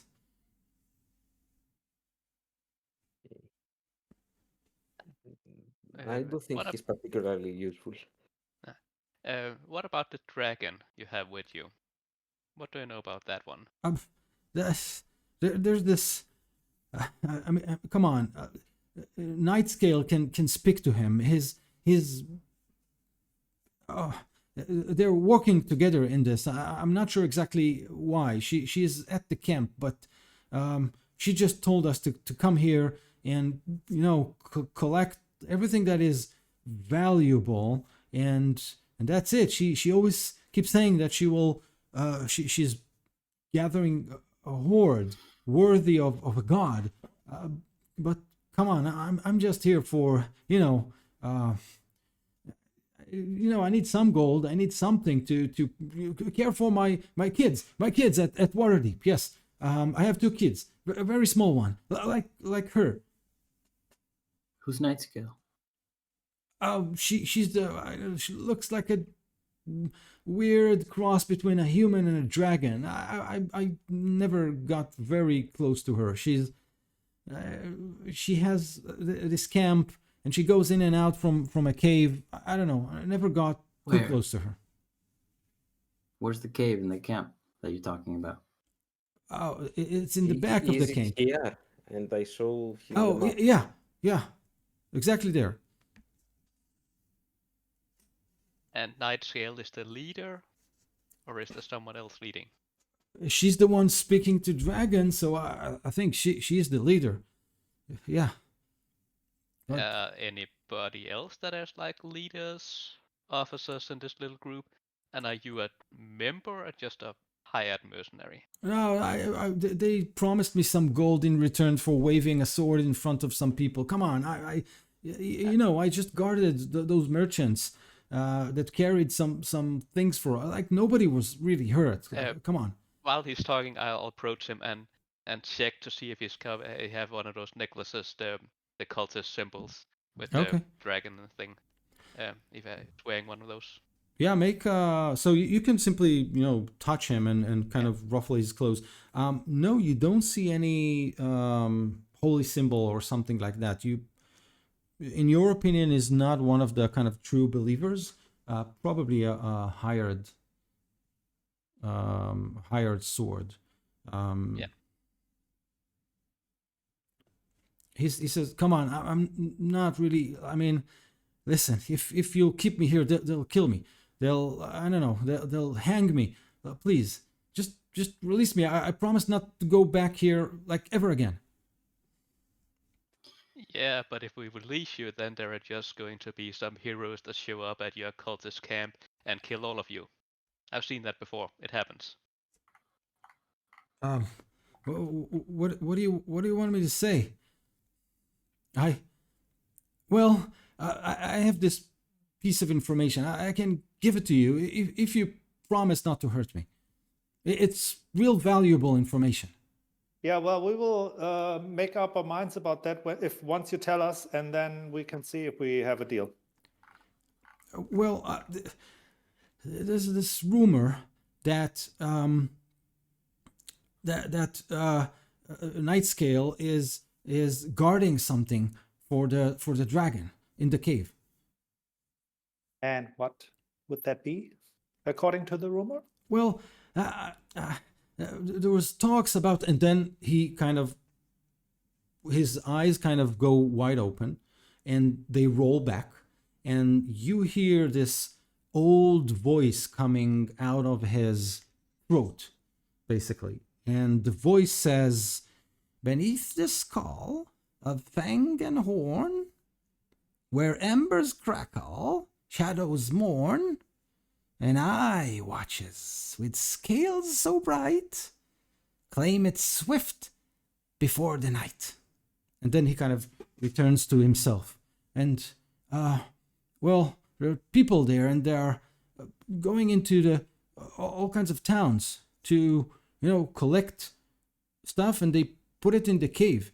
I don't remember if I told you, but something is, and then he kind of goes rigid again.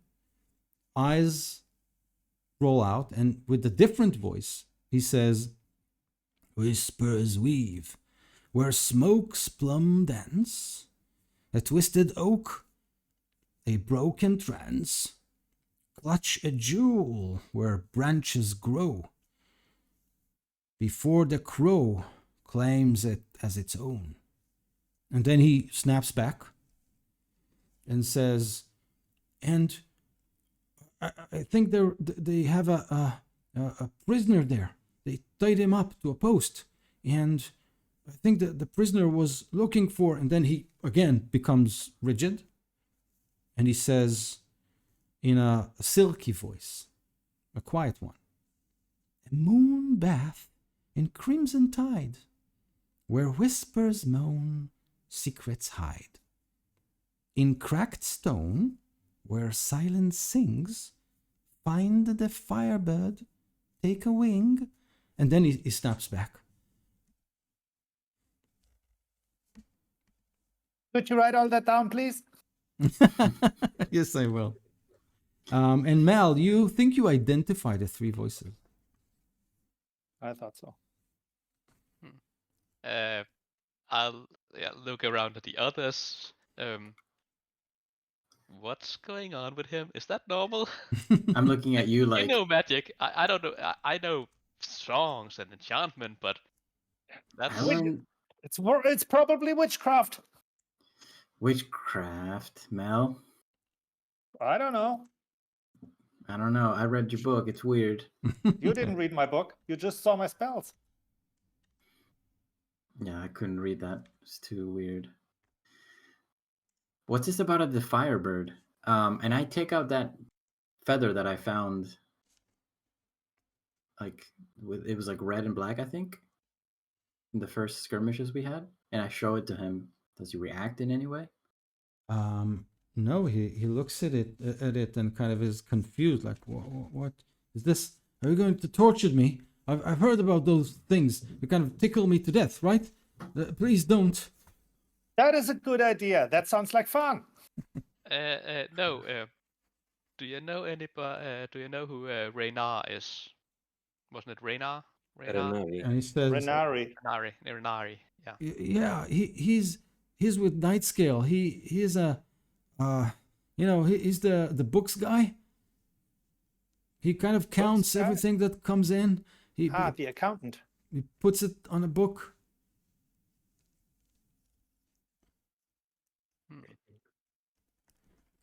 And what about this halfling guy, Sylvius?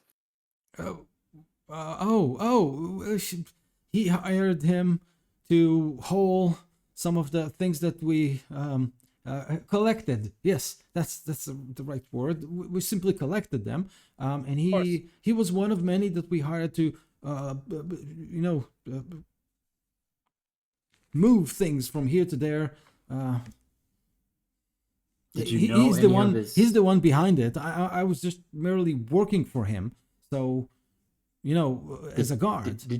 Did you know any of the suppliers by name of this stuff, or in this chain? Not sure. What do you mean? I mean, Does Reyna the name was the one. Amakir ring a bell?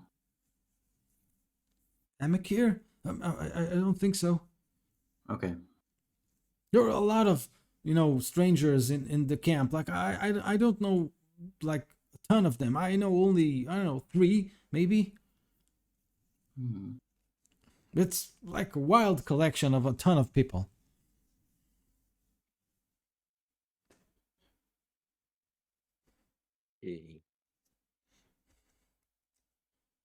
And do you know like any more about? You say you're just looting this place, but you have heard any about the goal of this is other than collecting a hoard for a god? I don't do this cult thing. I sorry. I mean, I never liked those guys. They salute weird. It's just I'm just a guard. Come on. Do you happen to know any hidden passage to their hideout? Something that is mostly unguarded, maybe? Well, if you simply take the road to the west, to the southwest, you'll kind of follow their trail. I'm not sure about.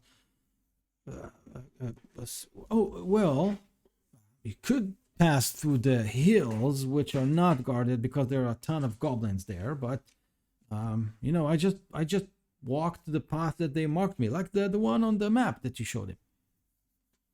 Do you know the path from the hills?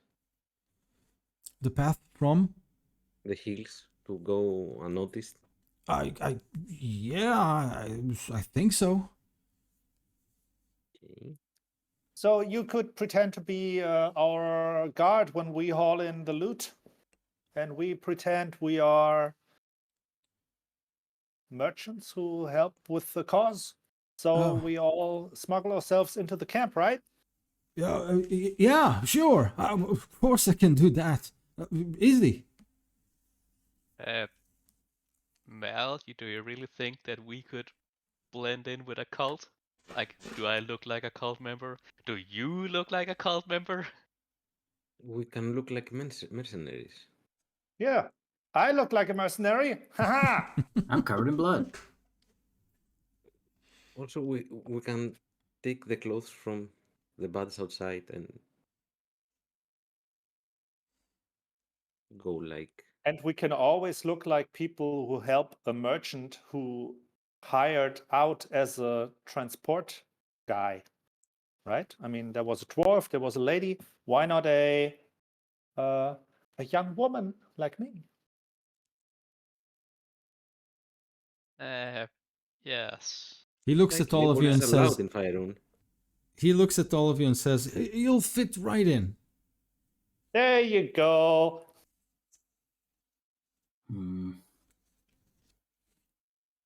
Yes, infiltration. Well, I'm done with them. I don't know about you guys. Don't we need a tracker to get us there? No, we have a map. I can be useful. I can take you through the hills, as he said, or I can come with you, and we can even go to the the regular road, and I'll say that you're my merchants. Like, I can come with you, sure.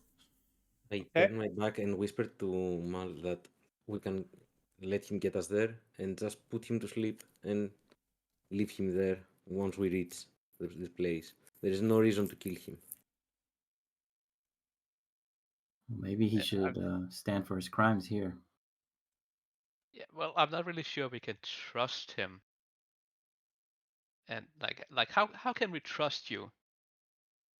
But if he's just a mercenary, we can have somebody else disguise themselves as a mercenary. So we leave him here. Okay. Yeah, okay. It's better than Eliathon killing him. I will say that out loud. I'll get Night Hill, I'll say, and then I head out. What? Sorry. And I tell Night Hill that we're done with him. So as you come out, you can actually hear the footsteps of Night Hill as he goes down the staircase, and you kind of meet at the corridor, at the staircase, and you can see his face very grim and like something in his eyes. There is some sort of fear that is behind his look. He kind of looks into the room, and you believe that you see him to be relieved that the prisoner is still alive and not with nails in his fingers or something like that. And he looks at you. Fingernails, yes. Mm-hmm. And he looks at you, Eliath, and he's silent, like allowing you to say whatever you want first. Well, he told us quite a bit about the leader, a woman named Nightscale, who's apparently a bit draconic, who speaks to the dragon that's been flying around here. Thunder something. Thundergale. And Thunderscale. Or Thundergale. There is he spoke in weird ways. Mel is getting it written down, I believe. But apparently there's I have a good memory. And she's got a good memory. I have a good memory. Yes. There's a cave. I tell them about the cave, the camp, basically, and that the hills, that we can go through the hills if we can get through the goblins.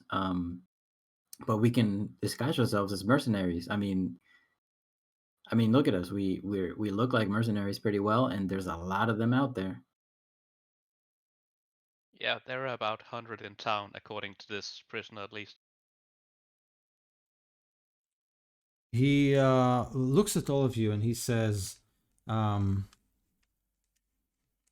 spying at this camp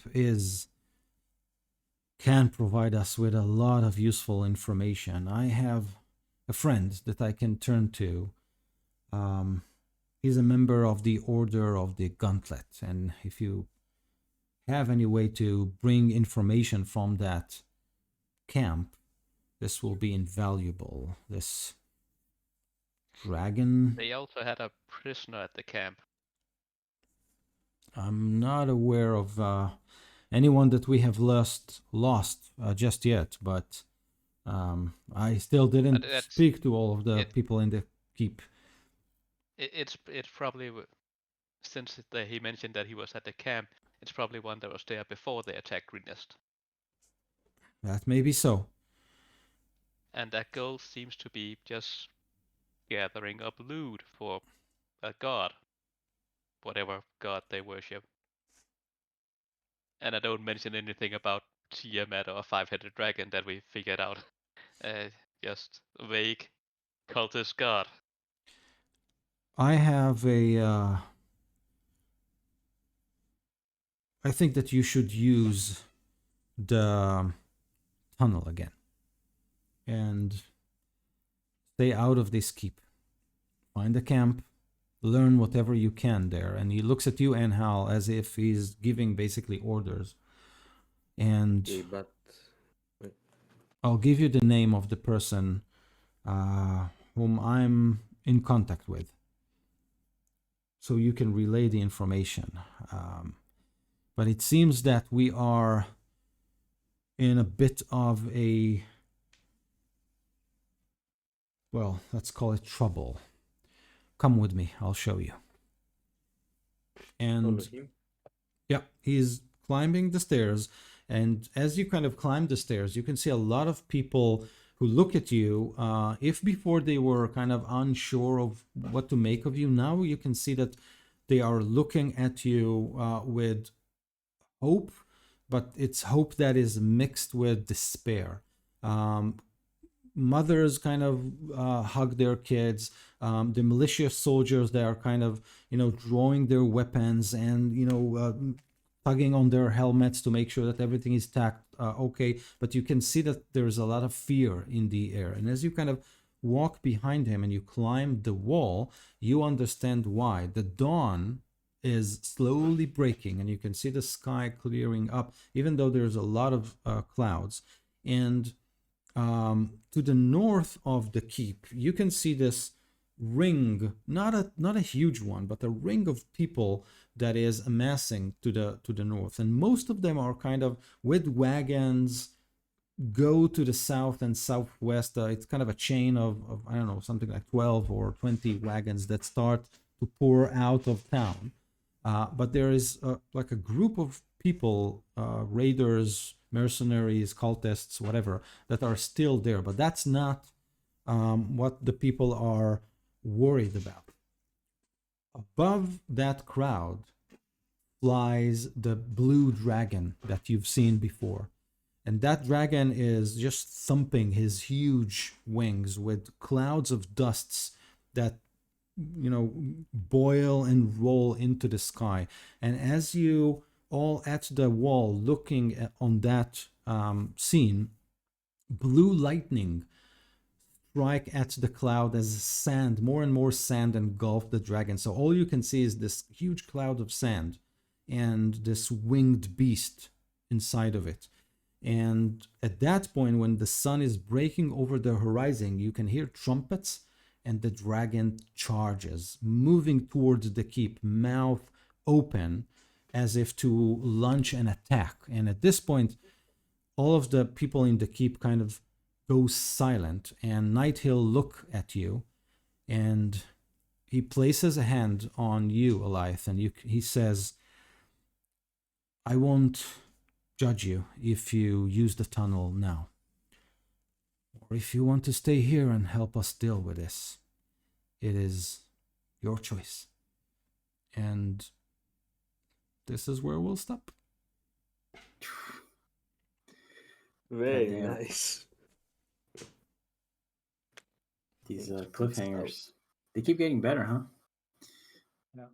Okay, great. So how many levels do we get next time when we defeat the dragon? So 3rd level. You're now 3rd level. Oh, really? Oh, really? Yes. Yeah, Awesome. well, then we're ready to take on a dragon. Let's go. It's a little dragon. Yeah, So- it's a baby dragon. I'm sure we can handle Yeah, it. it's just a tiny little blue spark. I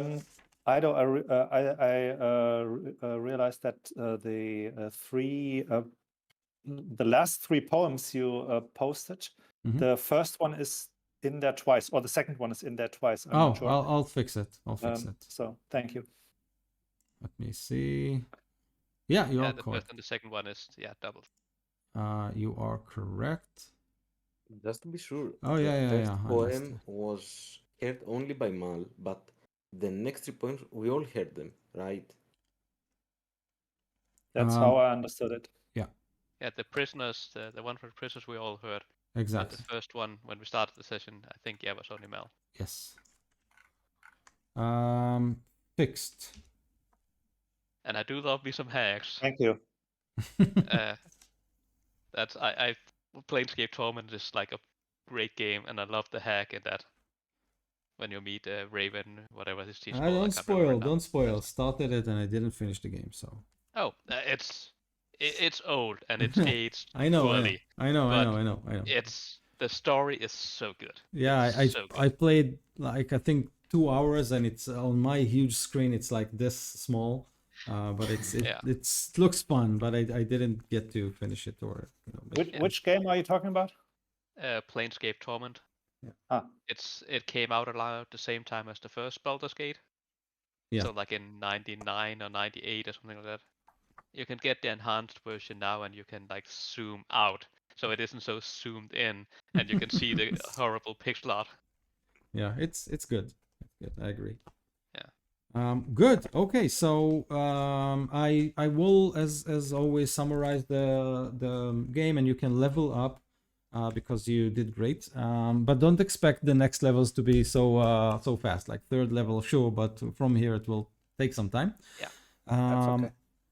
Yeah, and that's it. Also how it is with XP. If we had XP, isn't that only like 900 XP to get to third level, I think? Yeah. And then like 2700 or something. Exactly. Yeah. And I think that 2 weeks from now is good for me in terms of meeting together, but 2 weeks after that I might not be in Israel. So we'll figure out a way to make sure that we are playing and not miss like a game or something like that. We'll see exactly how it rolls. Right. Good. Thank you very much, guys, for letting me in the party. I'm sorry I was a little bit clunky in my interaction. I had a lot of anxiety in my first round. Nice. So... We were No amazing. problem. We're glad you're here. Very glad you're here. Yes. So Angel, if I understood correctly, it's a human paladin that you're playing?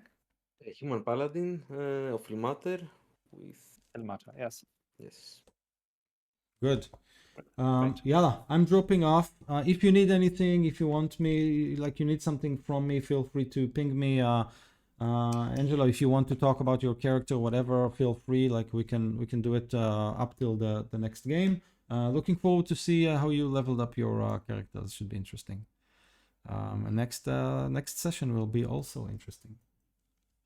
Have to pick the I'm sure it will be. specialty now for Bart. Oh yeah, that's right. Thank you. See you soon. Thank you, Ido. Yeah. Good night, Yeah. everyone. Have a good one. Bye bye.